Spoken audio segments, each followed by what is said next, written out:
My family's leaving my niece with us. They think we should be happy about it. At the door are my husband's parents and his sister, with her 2-year-old daughter. They've been asking us to look after her since they got divorced half a year ago. Instead of easing off, they're insisting we take her, even though we're not in a position to raise someone else's child. But things are about to take a surprising turn with this little girl. I'm Kelly Allen, and I'm 27. I married John, who's 29 and was running a restaurant when we got married 3 years ago. We hoped to have kids, but it didn't happen.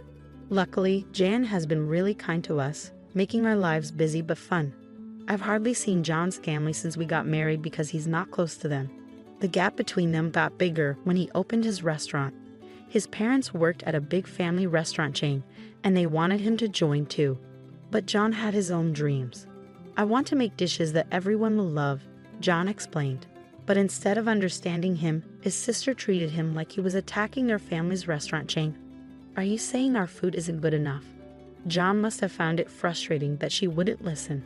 After endless arguments, John gave up trying to convince them. I'd rather keep my distance from Mom and Dad. Okay, I'll stay out of it too, I told him, and we enjoyed our peaceful days together. But everything changed when Jan divorced and moved back in with their parents 6 months ago. One weekday during lunch rush, Jan burst into the restaurant. I'm here again. It's so quiet in here, she loudly announced, bringing her mother and her 2-year-old niece. They sat down without hesitation. You're back.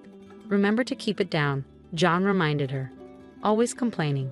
Anyway, I'll have the usual and make it quick. Jane never pays when she visits, and we were getting tired of it. I signaled to John that I'd handle it and stepped in front of Jan. There are other customers waiting, so if you're dining here, you'll need to pay like everyone else. What? You're actually charging family? How low can you get? Jan's outburst drew the attention of everyone in the restaurant. Please lower your voice, it's disturbing others, I politely requested, but she ignored me. This is all your fault. John's changed because of you. Her harsh words froze the atmosphere.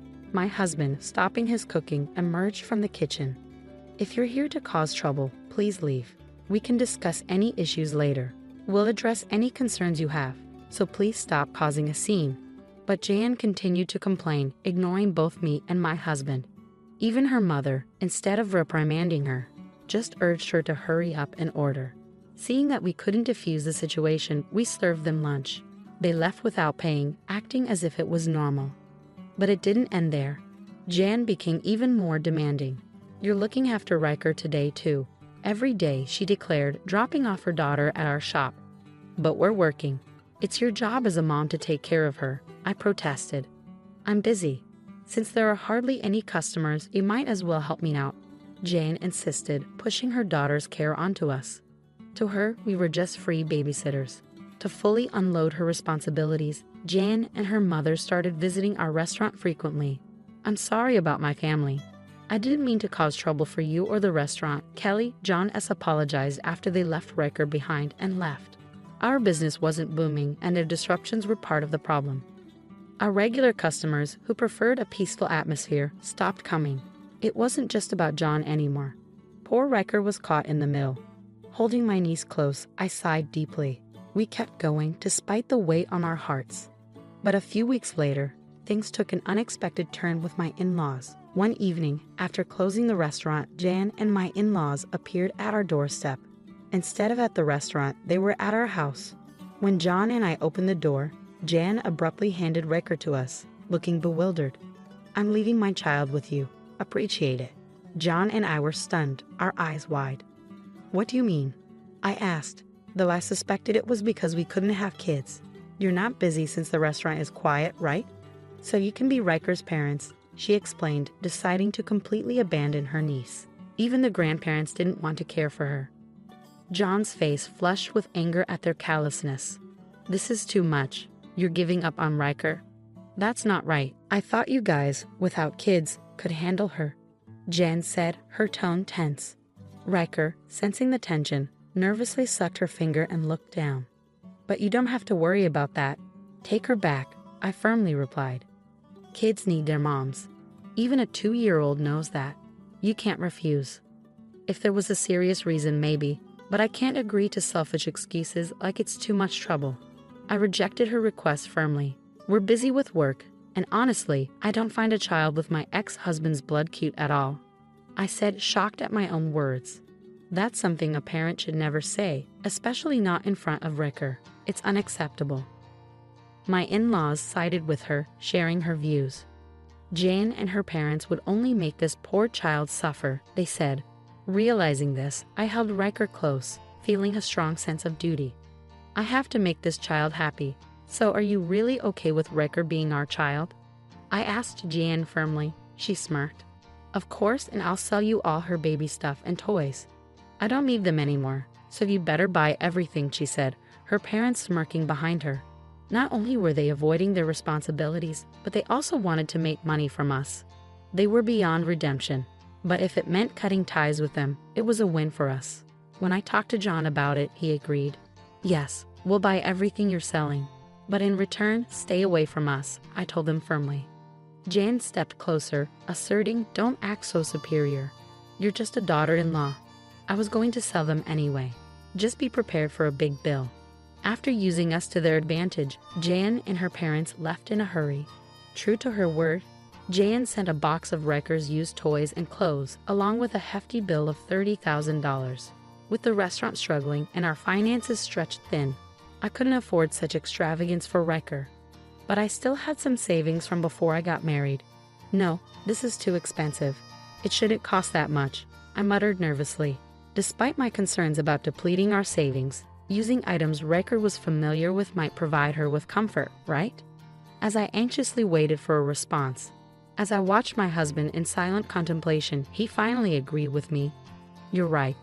Rhea would be happier with us than in her old home. Thank you, honey. Let's take care of this child together. And so, we ended up raising Rhea as our own daughter, alongside managing the restaurant. Without the in-laws around, our stress lessened, and both my husband and I cherished Rhea deeply. She was so sweet, and I felt inspired to do anything for her. But our lives weren't just about adding a new family member. What a busy day it's been. Indeed, who would have thought our restaurant would be so packed? At the end of a long day, my husband and I shared a laugh. Our once quiet restaurant was now booming thanks to a recent addition to the menu, an omelet that had unexpectedly gone viral on social media. What surprised us the most was how this idea came about. Who would have guessed it was Rhea's suggestion? As I affectionately patted her head, I recounted. While we were brainstorming new menu items, Rhea suddenly said omelette. It caught us off guard. Since we didn't offer omelettes at the time, I whipped up a special one loaded with eggs and topped it with our signature demi glace sauce. Following John's approach, we personalized each serving to suit our customers' tastes. It turned out to be a huge hit, and Rhea continued to lend a hand whenever I experimented with new dishes. She'd mumble names like Napoleon or pudding, and when John whipped up those dishes, they were a hit. Customers would exclaim, "This is exactly what I was craving," and happily dig in. With the old challenges of running the restaurant behind us, life became more exciting with Rhea around. I couldn't help but wonder if Rhea possessed some mysterious power. It seemed possible. The other day, when I couldn't find my glasses, Rhea was just staring behind a shelf. Lo and behold, there they were, tucked behind it. Wow, Rhea, that's incredible. Of course, it was all thanks to John's setup. When we praised them, Rhea and my husband would exchange happy smiles. They looked like they had always been a part of our family. Initially worried, I now felt confident about providing Rhea with a good life. Even in ordinary moments, I felt a profound sense of happiness. But then, something unbelievable caught my attention. What's this? Hey, come see this. John, glancing at his phone, exclaimed in surprise. Intrigued, I peered over to look at the screen, where a news article was displayed. The contents shocked me so much that my eyes widened. Can this really happen? Surprised, Rhea observed us, then grabbed a box of building blocks and slowly offered it to us. We shook it, hearing something inside. Is there something in here? I asked, meeting Rhea's serious gaze. If Rhea was this focused, there must be something important. We carefully examined the blocks and were stunned. An underlying anger began to simmer within me. To think she had hidden something like this. Unforgivable. Despite my anger, we knew we had to wait for the right moment. A few weeks later, in the dead of night, Jan and I were startled awake by the doorbell. Careful not to disturb Rare, we cautiously opened the front door to find Jolie standing there with disheveled hair. "Give me back my daughter, now." Her sudden demand left John and me exchanging looks. "Weren't you the one who left her with us? What's changed now? Weren't we supposed to stay out of each other's lives?" I challenged, but before we could shut the door, Jolie forcefully wedged her foot in, refusing to leave. "She's my child. I'm here to take her back," she insisted. We explained it wasn't possible, but Jolie kept pushing to take her daughter, causing a scene. Frustrated by her selfishness, I sighed deeply and crossed my arms. "Please don't take your frustrations out on us because of your work troubles," I said. Caught off guard, Jolie's face flushed red with embarrassment. "What? How did you know about that?" she stammered, clearly flustered. Recalling the recent news I had seen on John's phone, it was about a scandal at the chain restaurant where Jolie's family worked. They had been caught using expired ingredients to save money, leading to a widespread food poisoning incident. The backlash on media and social platforms had been severe, and the chain's reputation had taken a nosedive. Everything was fine until we gave up our daughter, and then this happened. "It must be because she's gone," I mused. Jolie, clearly facing severe consequences, erupted in anger. "What are you talking about? Rare has nothing to do with this." "No, she's not involved," I assured her. Since then, everything had been going downhill. According to Jolie, their troubles didn't end there. Her mother lost a wallet containing a large sum of money, and her father was involved in a car accident that cost $6,000 in damages. Jolie blamed Rare for their misfortunes. "Since you took Rare, your restaurant has been thriving. It's hard not to think she's involved." Her words left John and me speechless. While we couldn't blame Rare for all their misfortunes, we couldn't deny the strange coincidence. Maybe I should help them a bit. Despite their actions, it's hard to watch them suffer, I pondered aloud. But before I could say more, Jolie raised her voice sharply. "With that child, we would be secure, and all this misfortune would come your way instead." Her words extinguished any sympathy I had. "We will never give Rare back to you. It's only been a few months, but we've grown to love her as if she were our own. We can't hand her over to someone who only wants her back for their own gain," I declared, glaring at Jolie with a firm expression. "Don't speak to my wife like that. Your greed is apparent. I care for Rare far more than you ever did. I won't let her go, no matter what." "Please, leave," John added, his tone resolute. I couldn't forgive Jolie for treating her own daughter like a commodity, something to exploit. Our restaurant's success was due to John's meticulous attention to detail, seasoning and presenting each dish according to our customers' preferences. He had utilized hints from Rare to cater to individual tastes, offering rich flavors, light options, or a touch of spice. His creative plating, including edible flowers for Instagram-worthy dishes and generous portions for hearty appetites, had become a hit. While Rare had contributed to our success, it was John's dedication that truly made a difference. "She's not a cash cow to be returned," I retorted with disdain. Jolie's face twisted with resentment as Jayan looked at her with pity. "No matter how much you protest, my decision won't change." "I don't want to see you again," Jayan stated firmly. With calm resolve, I handed Jolie a flash drive that she hadn't noticed before. "Our misfortunes aren't because of Rare, but a consequence of actions like yours, right?" Jolie's face paled as she recognized the drive. "That's the one my parents and I have been searching for." "How did you get it?" "It came out of the toys," I replied calmly. "It might actually be worth what you paid for it," I remarked. The flash drive had been inside the box Rare handed to us, and considering her mysterious abilities, I believed there was a reason she had handled it. To our surprise, the drive contained data from a secret ledger, revealing receipts from suppliers and evidence of inflated charges. Rare's parents, former executives at the company, had been embezzling funds by overcharging for ingredients and pocketing the excess. The calculation showed embezzled funds totaling about $2 million. Rare had sensed something was wrong and hid the drive, along with some blocks. "I can't believe we missed it even after searching the house," Jolie muttered in disbelief. She snatched the flash drive from my hand, looking relieved. "I've already informed your company," she declared confidently. But as the reality of her actions sank in, she began to tremble.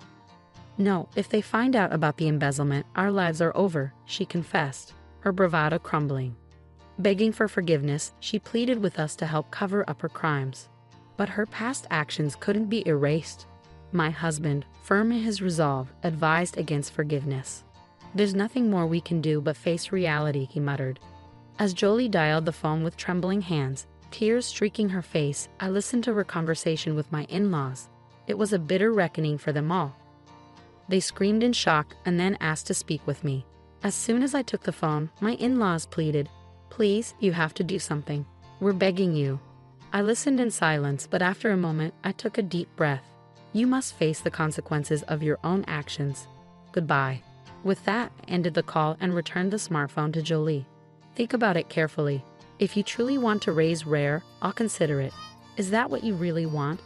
I doubt we'll ever see eye to eye, no matter how much we talk. Please leave. Your presence is unwelcome. If you don't, I'll have to involve the authorities." Jolie flinched and backed away, so I firmly shut the door without mercy. Peeking from the second-floor window, I watched as she walked away, her figure fading into the distance. That was the end of our connection. Later on, my in-laws and Jolie were dismissed from the company for their embezzlement. They were sued and eventually arrested. After serving their sentences, they would have to repay the $2 million they stole. Even after their release, they would endure the consequences for a long time. It's true what they say, you reap what you sow. Meanwhile, we officially adopted Rare as our daughter. Jen and I continued to manage our restaurant and witness Rare's growth. Our business thrived, and while the extent of Rare's abilities remained unknown, one thing was certain. Jen and I loved Rare more than anyone else. After all, she was our precious daughter. What in the world is happening? I stared at the video playing on my phone. It was showing our home, specifically our bedroom. I have an app on my phone that streams footage from our security cameras.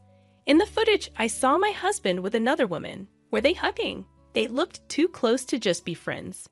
Then I heard voices. "You sure she has no idea?"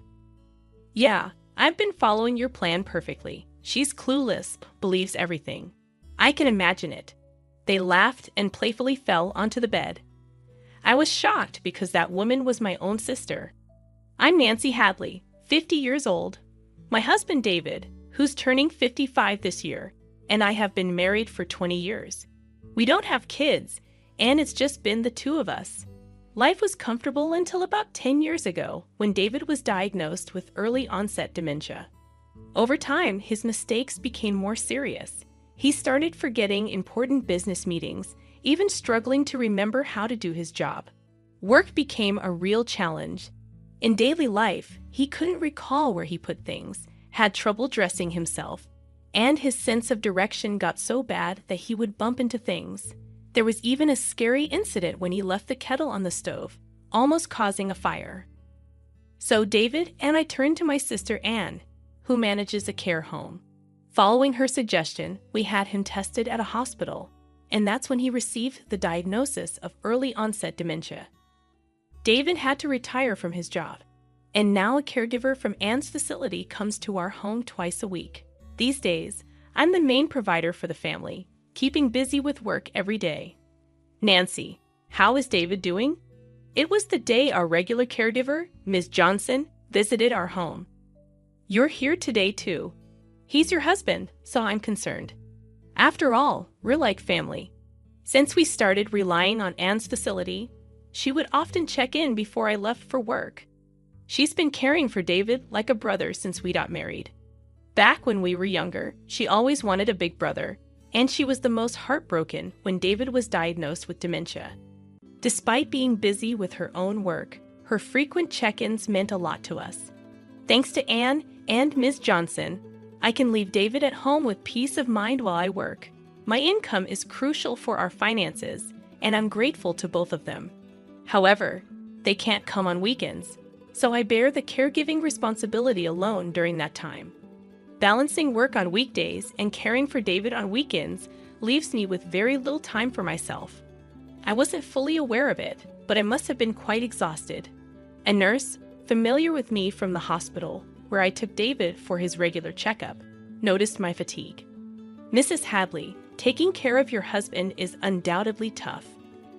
But you also need some time to rest on your own." You're right. While I know I can ask Anne and Ms. Johnson for help in a pinch, I don't want to trouble them further. By the way, a new nurse at the hospital, who used to work at a specialized dementia hospital in New York, suggested, maybe she can assist you. Look, there she is. When I looked where the nurse pointed, I couldn't believe my eyes. It was Amy, my college best friend. Amy seemed surprised too, but we hugged and celebrated our reunion. Amy, who was active in the softball club in college, still looked sharp with her neat short haircut. Nancy, you haven't changed at all. Neither have you, Amy. I'm so glad to see you. Amy shared that she waited for her children to grow up, got divorced, and returned to her hometown. Just let me know when you're free for a cup of coffee, she suggested. When David, in his wheelchair, emerged from the examination room after his tests, I introduced him, saying, "Oh, this is my husband, David. It's been ages since our wedding." That's right. It's been a long time. Amy, Nancy's college friend, bent down to match eye level with David, who was seated in a wheelchair, and paused for a moment. Amy, is everything okay? Oh, sorry, David. We met once at your wedding. Is that right? I'm looking forward to taking care of you in the future. Thank you in advance. David smiled and replied. Amy seemed to look at David with a somewhat meaningful expression, perhaps noticing my puzzled look. She stood up with a smile. I've taken care of many patients like your husband, so I might be able to offer some advice. I think I can be of help, so feel free to ask. Absolutely, I'll definitely rely on you. Thanks, Amy. We said our goodbyes. Later on, I encountered Amy on several occasions, such as when I went to get David's medicine or when his health declined. Each time, Amy would look at me with concern, but I pretended not to notice and brushed it off. A few months after my reunion with Amy, David, and I visited the hospital together. Just as David was called in for an examination, I heard Nancy. When I turned toward the voice, Amy looked serious. Amy, is everything okay? Your husband, David, just went in for his examination. Do you have a moment to spare? Certainly I do. Amy guided me to a counseling room. Nancy, how's it going with taking care of David? Are you worried about yourself? Thanks. I shared updates on David's recent health and mentioned how the constant caregiving without breaks was affecting my well-being. Amy attentively listened to my story. Initially, I thought she was just concerned about my health. But then she began with, "Actually, Nancy." What she said next was quite unbelievable. About a week before we reconnected, Amy started. She was out shopping in town when she saw Anne with a man she recognized. Amy knew Anne as my sister, but the man's face seemed familiar to her. When Amy approached them and Anne introduced the man as her boyfriend, it was only when we met again at the hospital that I realized it was David, your husband. It was all so perplexing. That's surprising. No wonder you had a strange look on your face back then. Amy had seen Anne and David together in town a week before our reunion. However, David seemed entirely unaware of Amy's presence. I looked different back then. I had longer hair down to my shoulders and wore glasses. I looked completely different. This might explain why he didn't recognize her, but it was still quite a revelation. There's one more thing that's been bothering me. According to Amy, David's responses at the hospital seemed strangely unnatural for someone with dementia. She mentioned that his behavior resembled someone she encountered at the hospital where she used to work, someone pretending to have dementia. The man I saw in town was walking confidently, responding clearly. He looked perfectly healthy. Could it have been a mistake?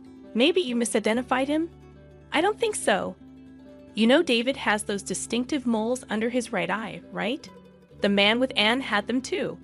It's kind of a distinctive feature for a guy. I'm sorry. I shouldn't be talking about your husband that way. Amy apologized, seemingly realizing that her comment was a bit inappropriate. But it's true. David does have those moles. It's not common to find someone else with the same face and mole positioning. Could it be that David has been pretending to have dementia for 10 years and is having an affair with Anne? The story seemed unbelievable, but Amy was known for her honesty. Honestly, I don't think highly of this hospital, Amy confessed. What? The doctors here aren't great, and I've heard some bad rumors. Doesn't it strike you as odd that they have so many patients? I believe you should get a proper check to confirm if David really has dementia," Amy suggested with a serious expression.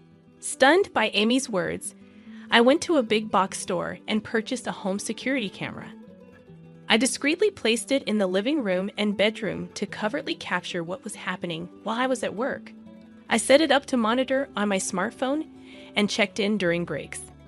Indeed, David's actions were inconsistent with what he portrayed to me. He wasn't disoriented or confused about the placement of things. He was leading a seemingly normal life.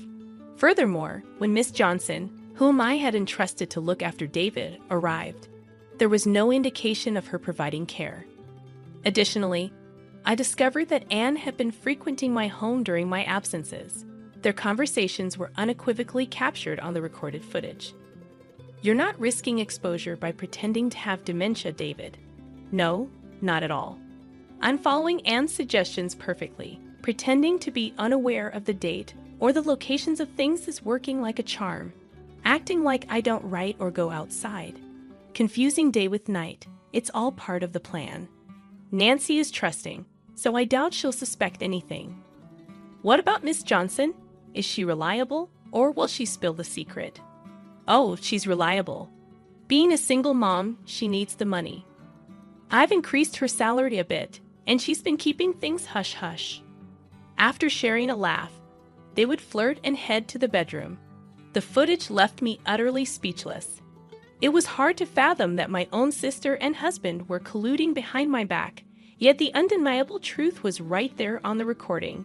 Faced with this shocking revelation, I felt lost. A few days later, I found the courage to confront Miss Johnson, who had been caring for David. When I reached out to her, she agreed to meet the following Saturday. I visited her apartment and presented the footage. She appeared resigned, tears filling her eyes as she apologized. "This is the truth. I've been deceiving you all this time, and I'm truly sorry. I don't have a license, and finding another job was a struggle. I had no choice but to go along with what Anne said because she offered me such attractive terms." As seen in the footage, Anne, a single mother supporting her child alone, needed the money. However, she grappled with guilt as she realized she was aiding in deception. Her guilt led her to share her testimony with me and provide copies of receipts, daily reports, and her diary from that period. Regardless of my financial struggles, what I did was unacceptable as a human being. I am truly, deeply sorry. She continued to express remorse repeatedly. In addition to the evidence and testimony from Miss Johnson, I decided to gather more proof. After meeting with various involved parties and learning their perspectives, I consulted with my lawyer and opted to confront David and Anne at the site of their affair. On a typical weekday, feigning my usual work routine, I lingered near my house. When Anne arrived and it appeared to be the opportune moment for the two of them, I returned home, capturing the scene. Caught off guard and unable to escape, they panicked. With a cold tone, I said, "I know everything now, David. I heard you messed up your cherished job, got sidelined, and grew to dislike your work." These were details his co-worker had shared about David's conversations with colleagues. "There's nothing left for me here. Nancy is earning well. I want to quit and live a relaxed life." Observing my composed demeanor, David hastily began to confess. "It wasn't my idea. Anne seduced me. She suggested we pretend to have dementia, be supported by you while you're at work, and meet as much as we want." Even Miss Johnson had been recruited by Anne to serve as an alibi. David's words seemed to place the blame on Anne rather than me. Upon hearing David's accusations, Anne became hysterical and erupted in anger. What the heck? David was fully on board with the plan, and now he's trying to evade responsibility. That's cowardly. Shut up. You're the one who kept pushing me into this. I just went along with what you said. As they bickered stark naked, my heart grew colder. I couldn't tolerate the situation any longer. "That's enough, both of you. Get out." I threw their clothes, along with Anne's purse scattered on the floor, out of the living room window and then closed it. Despite their persistent banging on the window and pleas for an explanation, I ignored them, closing the curtains. When their attempts to communicate persisted, I sent a message on WhatsApp stating, "Be quiet. If you don't want the cops called, leave now." Suddenly, they fell silent. For the next few days, they continued to visit the house and send messages on WhatsApp, which became increasingly irritating. So, I sold the house and relocated to a weekly rental apartment. When David was diagnosed with dementia, I proactively changed the title of our jointly owned house to my name.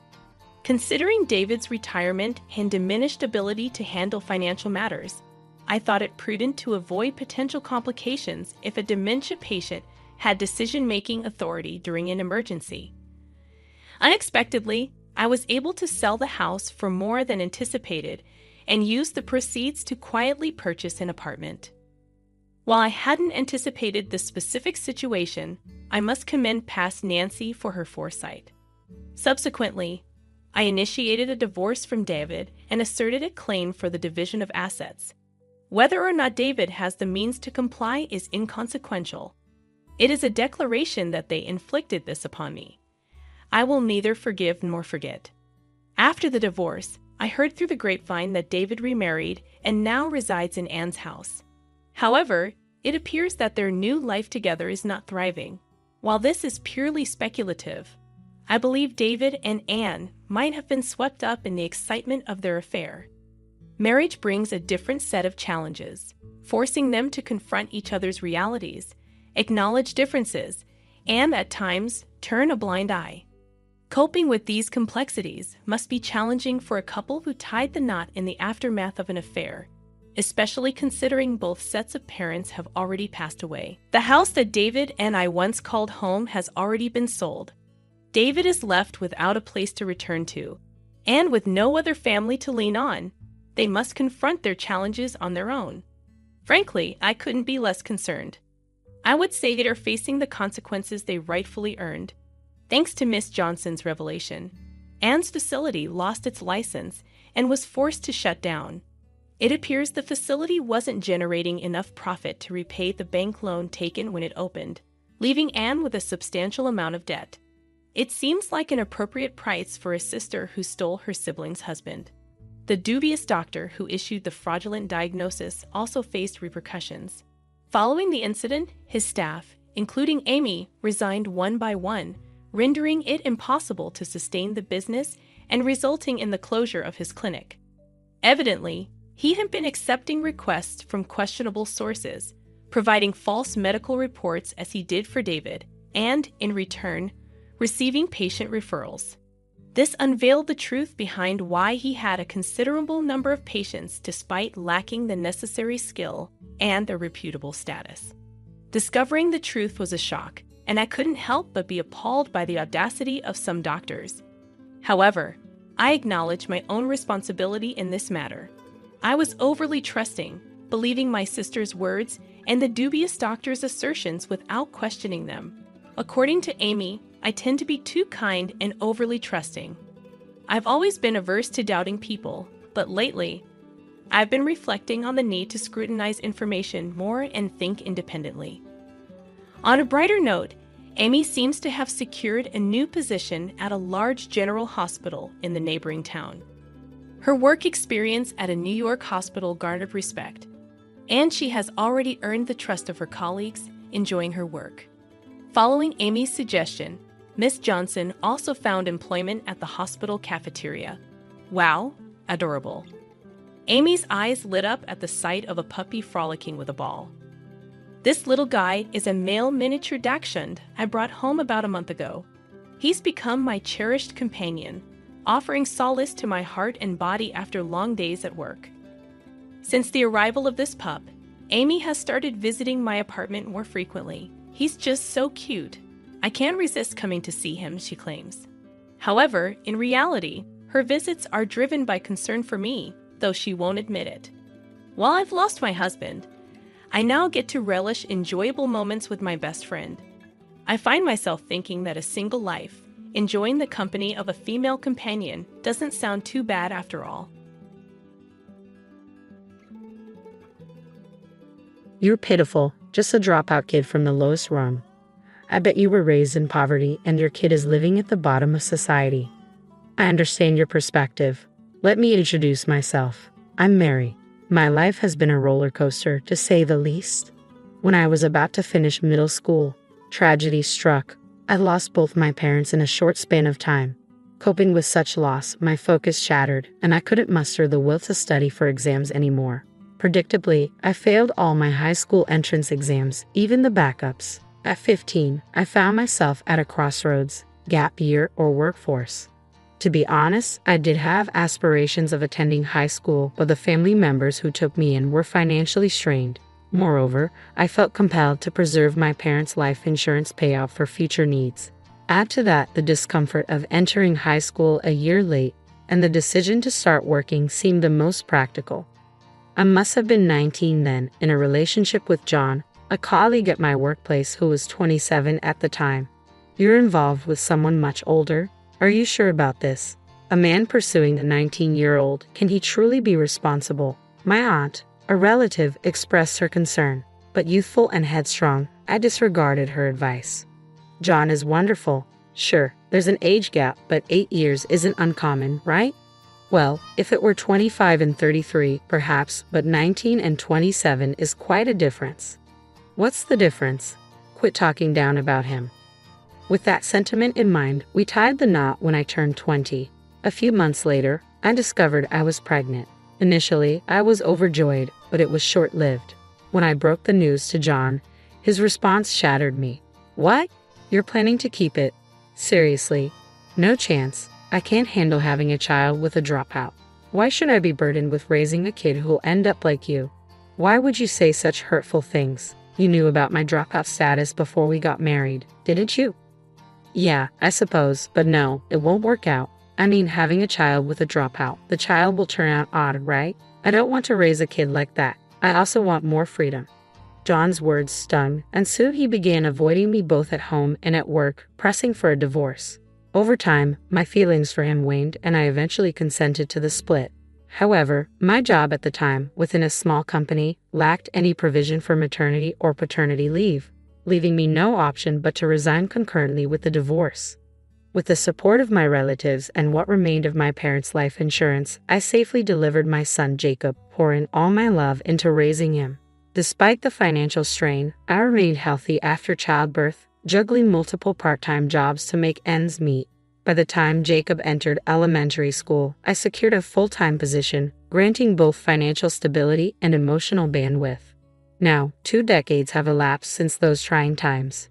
These days, Jacob and I even indulge in leisurely outings together. Hey, are you perhaps married? Suddenly, a familiar voice pierced through the air, a voice I had hoped to erase from memory.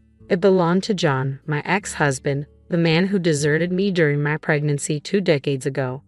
I thought it might be you, Mary. So what brings you to a department store on your day off?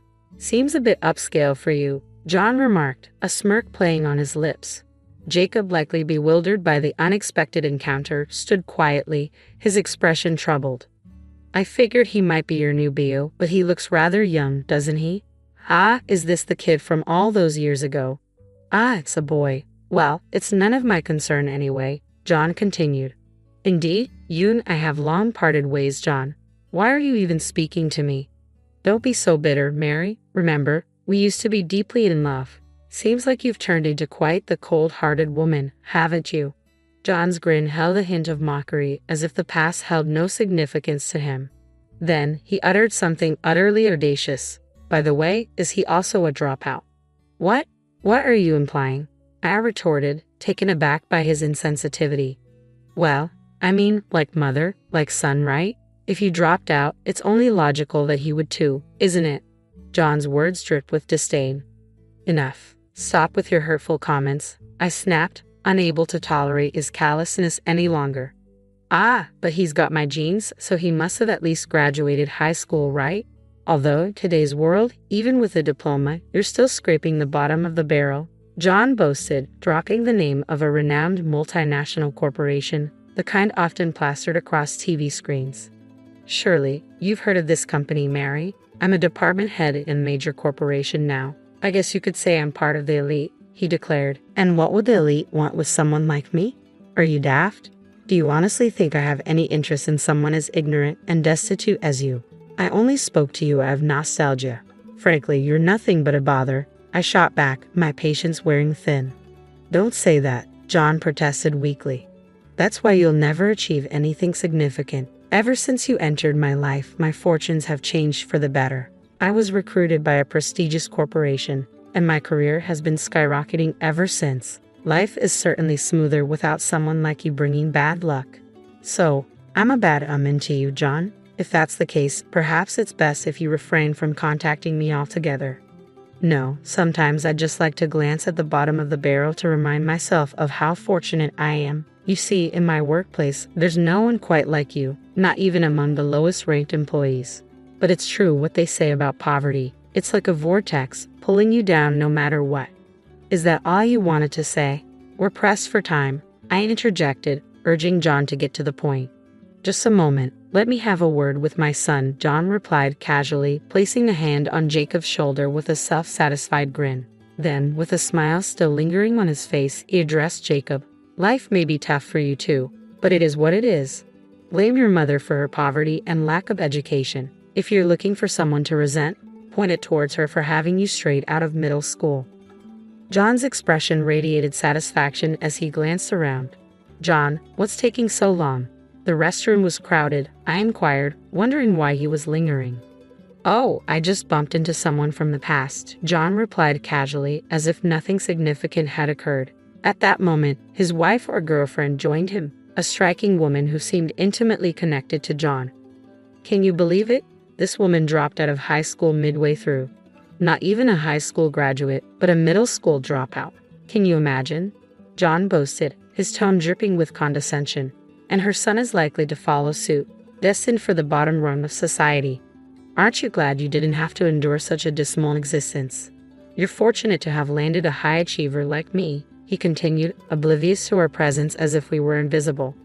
However, the woman seemed to take notice of Jacob when he lifted his head. Peering up from her books, her expression turned startled. She pointed at him, her hand trembling uncontrollably. Isn't he? What's the matter? I asked, perplexed by her sudden reaction. Isn't that the president of one of our major clients? She exclaimed. Startled by her outburst, John pivoted around. The moment his gaze landed on Jacob's face, his eyes widened in recognition. Seeing this reaction, Jacob slowly spoke up. I heard your company's name earlier, but upon seeing your face, I suspected it might be you. Indeed, you are the one. Thank you for your hospitality at that dinner the other day. Oh, Mr. Jacob, you seemed quite reserved during our dinner. It's quite surprising to witness you publicly criticizing others, labeling them as low-life and uneducated at your whim. Quite impolite of you, isn't it? The woman Lily remarked with a touch of reproach. No, that's... Lily, why didn't you inform me? John interjected, his tone tinged with frustration. I couldn't get a good look at him. Plus, I work in a different department. I can't possibly remember all the clients' faces. Lily defended herself, her voice tinged with apprehension. Useless. What did you just say? John snapped, the tension between him and Lily escalating rapidly. However, Jacob remained unfazed by their argument and spoke up calmly. Well, I'm not particularly interested in your quarrel. I now have a clearer understanding of the director's usual approach. We were in talks about implementing our system in your company, but let's abandon that idea. No, please wait. This is all just a misunderstanding, Jacob interjected, his voice tinged with urgency. Misunderstanding? How is it a misunderstanding when you publicly insulted me? John retorted, his tone laced with indignation. Well, you see, Jacob faltered, struggling to find the right words to explain himself. Mary, this is your fault, John interjected suddenly, redirecting the blame. What? How is this my fault? Mary questioned, bewildered by John's accusation. Because, why on earth would someone like you, a high school dropout, be with Mr. Jacob? Do you even realize who he is? He founded a business while still in college and holds numerous patents. The system he developed is so advanced that major companies are vying to adopt it, John explained, his voice dripping with condescension. Is that so? And why are you with him when you didn't even know that? Mary countered, her tone tinged with skepticism.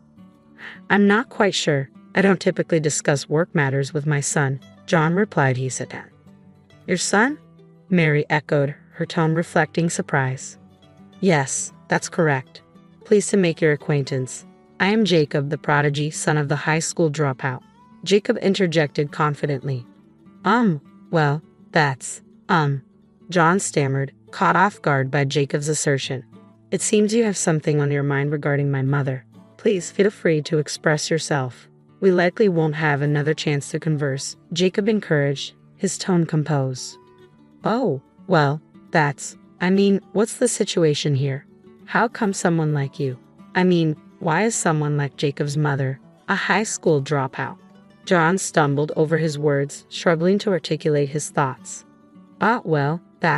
John faltered, taken aback by Jacob's unexpected interjection. He appeared torn, as if he wanted to retort but found himself at a loss for words. His gaze shifted uneasily between Mary and Jacob. From my earliest memories, my mother instilled in me a wealth of knowledge. Despite her lack of formal education beyond middle school, she delved into countless books and shared their wisdom with me, Jacob continued, his voice steady and composed. What? I never knew Mary possessed such depth, John muttered, visibly surprised. But there was one subject my mother remained silent on, the criticisms of my father, who abandoned us during her pregnancy. I've harbored resentment towards my father for as long as I can remember, but my mother always insisted it was her own naivety that led to our struggles. Even in our most dire circumstances, when we had nothing and were barely scraping by, she maintained a radiant smile. She's the person I admire most, Jacob recounted, his voice tinged with reverence. So you hold her in high regard, but Mr. Jacob, you share my bloodline, don't you? Can't you consider signing the contract with my company? John pressed, his tone pleading. Yes, I could. However, what's truly unacceptable here is your behavior. We're in a public setting, you know. Have you not considered the embarrassment you're causing? Jacob countered, his tone firm. Well, that's just my honest opinion. I simply perceive Mary as lacking in intelligence, that's all, John retorted, his tone unapologetic. And what does that make you, the man who fathered a child with this woman you call stupid? What kind of person does that make you, abandoning her when she was so young? Maybe she was innocent, but do you have any idea of the hardships she endured? You seem proud of your position in a big company, but why didn't you contribute even a single cent in child support? Jacob's accusations hung heavy in the air, leaving John speechless. As Jacob's words sank in, Lily's expression transformed. From a troubled look, her face now bore a glare directed squarely at John. Wait a minute, that's not what you told me. No, you just be quiet. That can't be true. Didn't you share with me that your previous wife cheated on you and left, that she denied you access to your child, and even refused your attempts to provide child support, forcing you to save instead? Was that entire story just a fabrication? Lily's voice was edged with disbelief and accusation. It seems highly likely that it was a fabrication. My mother and I still reside with our relatives. He knows where we are if he truly intended to provide child support. Mom, has this man ever attempted to contact you? Jacob inquired. Not once. Not on my cell phone. Not at any relative's house. And certainly, there's been no mention of child support, Mary confirmed, her tone tinged with disappointment. My revelation seemed to ignite fury in Lily, while John's complexion drained of color. You lied. You're despicable. I'm relieved I didn't marry you. It's over between us, Lily declared, her voice trembling with anger. What? Wait, Lily, please don't go, John pleaded, desperation evident in his tone. John hastily pursued Lily, leaving Jacob and me to exchange a knowing glance before erupting into laughter. John's pitiful demeanor was simply too amusing to ignore. Afterward, we indulged in some window shopping, feeling thoroughly content as we headed home. Later, Jacob filled me in on the situation. His company and John's were on the verge of sealing a significant contract, but Jacob opted to pull out at the 11th hour. Apparently, he was entirely transparent about his reasons. Your representative was my father, the man who abandoned my pregnant mother and neglected to provide child support. It's inconceivable to trust such an individual and engage in business with him. The system I've developed is akin to my own offspring. Entrusting it to him, just the thought makes my skin crawl. Predictably, this turn of events stirred up considerable turmoil. Allegedly, the company penalized John by demoting him and sidelining his role. It appears they're hoping to coax Jacob into reconsidering the contracts by making an example of John. From Jacob's perspective, it seems he might entertain the idea if they slash John's bonus. Undoubtedly, John is about to face some challenging times, but perhaps it's what he deserves, isn't it? At 48, he only has to weather another 12 years until retirement. My mom endured much harsher circumstances for far longer. When you put it into perspective, this isn't all that tough. Jacob's expression was one of genuine anger as he voiced these sentiments. I empathize with his emotions, so I have no intention of intervening. In his desperation, John has sought refuge at a relative's home. With a deep bow at the entrance, he pleads desperately, "I'm deeply sorry for what I did in the past. I lied about providing child support, but I do have savings now. I'm willing to offer Jacob the equivalent of child support as a gift while I'm alive. I'll even compensate Mary if necessary. Please reconsider," John implored. However, Jacob refused to entertain such propositions. Turning to John, he stated firmly, "I have no interest in your savings now. Our hardships belong to the past. You didn't support us then, and now you only seek to save yourself. That's unacceptable." I apologize. I was young and foolish. Please forgive me," John pleaded, his voice tinged with remorse. Those who genuinely regret their actions wouldn't dangle compensation as a bargaining chip. Your selfishness knows no bounds. Please leave. If you return to this house, I won't hesitate to involve the authorities. Wouldn't that further jeopardize your position at the company? Jacob's words struck a chord, prompting John to flee in a panicked frenzy. Thanks to Jacob's intervention, it's unlikely John will darken our doorstep again. We can look forward to peaceful days ahead. Currently, Jacob is focused on completing all his college credits. But once that's accomplished, he plans to treat the entire family to a trip to a hot springs resort. Despite my protests, Jacob insists on repaying our support. If that's his wish, we'll gratefully accept his generosity. Surely, we'll enjoy